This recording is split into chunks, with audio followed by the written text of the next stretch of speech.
All right, so we have our 76 Chevy Corvette. This is the Stingray, and we had a hell of a time getting this hood open.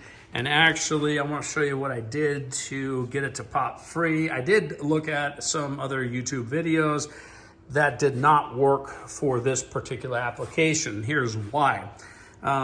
So basically what happens is you push down on this to open it.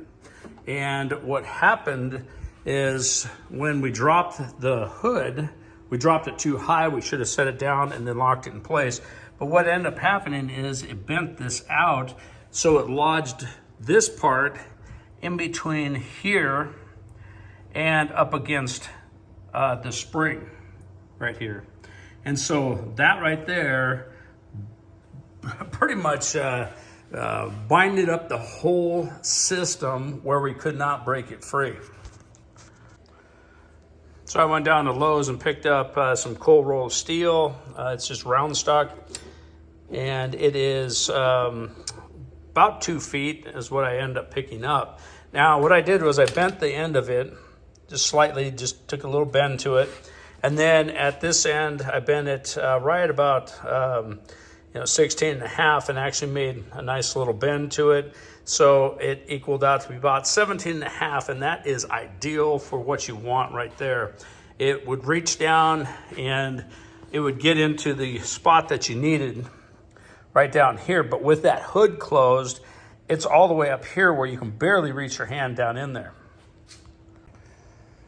So I should have videoed all this while I was doing it, but right down below here, that's that hole right there you want to go through, and that is your access point to push on this lever right here. Now, we used a bore scope to see what we were doing, so we ran a bore scope down in there. A lot of people probably don't have that, but anyways, it has a light on the end of it. We were able to see exactly what we were hitting. That helped out tremendously. All right, now I'm not going to latch the hood down because one of the brackets is completely broken, so I'm not going to do that because I don't want to go back through this whole thing again. But it is really hard to get your hand down in there once this is locked down. So again, that's about another inch right there, and so then you have very limited room. So what I end up doing is I use this bar right here. All right, so then we were able to feed it down in there, and actually where it was at, because if you have it too long, it rides up the windshield, and then if it's too short, you're way down in here and it's super hard to get any kind of leverage on there so you can push or pull on. And so but this worked out really well. Now let me show you. Let me open up the hood.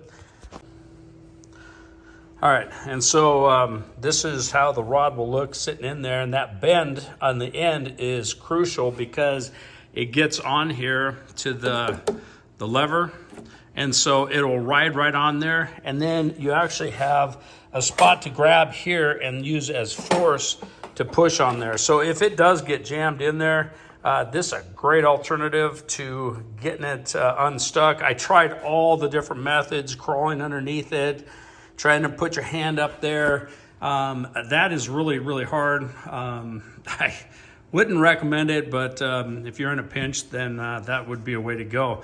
But this would work really well, and for $5, it didn't break the bank.